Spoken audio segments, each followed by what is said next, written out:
The first question is by Munich Young leader, Noura Al-Jazawi. Thank you. I'm Noura from Syria. I came from the background of the revolution and the background of civil society. Sadly, I cannot agree with you about the summarization about our case and our issues.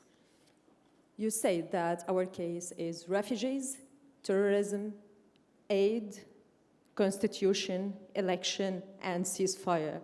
First of all, I want to ask the panelists, where the space of ceasefire, while Asitani 1 was discussing about the ceasefire agreement, Hezbollah was putting Wadi Barada under attack, and finally they forced civilians to displace to Idlib. I'm so sorry to say that, but you mentioned Aleppo, but no one mentioned what happened in Wadi Barada, what's going on in Madaya, Zabadani, and around Damascus, and in Homs. This is the main question. Which kind of ceasefire we'll see in the future? Is displacement under the international law? Secondly, when we have to speak about humanitarian aid, why we have to provide our civilians by aid? Because we have besieged areas. More than 4 years, our civilians live under siege by Assad forces and Iranian and Hezbollah supporting him in this besiege. Is putting people under siege, forbidding them from their life, forbidding them from their rights in life to live as a human in their country, is under international law? Second, where is the accountability? Without real transition, we cannot see any kind of accountability in the future. All of you see the last report of Amnesty about 13,000 of presidents who killed under torture in Sednaya. I was one of detainees in Syria. I spent 6 months of my life in jail and tortured by Assad forces. Why? Just because I'm from the revolution. I'm from the non-violence movement against our government, because we need to back our rights. We need to feel like we are citizens under this government in our country. We need our freedom, we need our dignity, we need to live under democracy. But sadly, when you are talking, Mr. de Mistura, about the transition, about Geneva II, you mentioned only 2254, but you didn't mention 2118. I understood that you are ignoring transition, political transition. You are ignoring TGP, you are ignoring the real process of political transition, which will maybe in the future give us some space of peace, of accountability, of justice, because we have more than half our people outside Syria, not because any reason, just because of Assad threat. Thanks.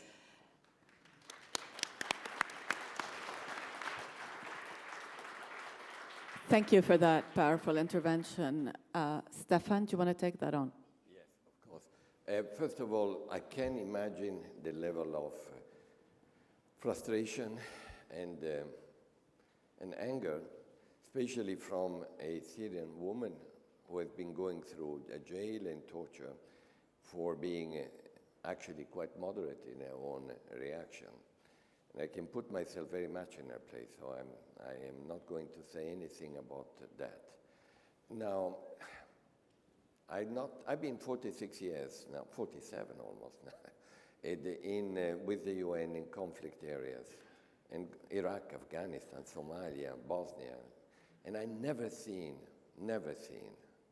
a war, a conflict with such a cruel environment, never. Frankly, from both sides. They are not proportional, but I've seen it from both sides. Because I've seen also horrible things taking place on the other side, but not proportional. The barrel bomb is not proportional with the mortar shelling. But, and one of the most cruel way to handle this conflict is actually the medieval besieging area. But since I work for the UN, I'm trying to be constantly intellectually honest, and it's not easy because you get emotional, unavoidable. You mentioned Zabadani and Madaya, but you didn't mention Kefrai and Fua. These are two Shia villages which have been besieged too, and they've been receiving at the moment bombing. You didn't mention Deir ez-Zor, which is besieged by Daesh, and there are 200,000 people. We've been trying to reach them by the airdrops. In other words, what is awful is the method which is being used and is unacceptable. The proof is that we have been complaining, and we will continue complaining, in Geneva, in Astana, wherever we can, that when you have a ceasefire, the next thing is not to then prolong a ceasefire or replicate it or substitute it with actually hunger, no medicines, and so on. Because that's another way of actually making a war.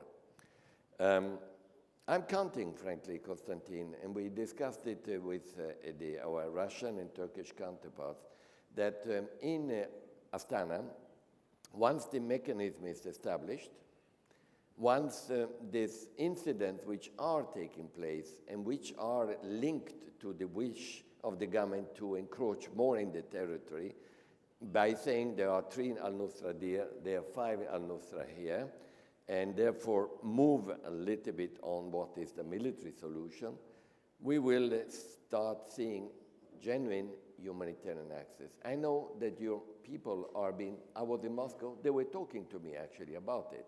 Well, we need some concrete results because the people want to see that. First thing, no more bombing. It's becoming much better in spite of it. The second thing is food and medicines. I know you agree, but we need together to see facts. It's not just about us agreeing. We, I believe, do more than any other country now towards Syria in terms of humanitarian aid. And when Aleppo was liberated, we discovered so many humanitarian aid packages with UN marks on it, which were in the hands of the terrorists in Aleppo. I don't know how they managed to come into possession of these deliveries, but this is also the fact. And now, according to my information, when Aleppo is free, we do not see any other countries starting their humanitarian aid programs there. The discussions about people of Aleppo was at the highest while the campaign was on, but now when the situation is more or less normalized, we do not see any further humanitarian aid programs towards Aleppo. Believe me, Russia does more than any other country in that sense. I see two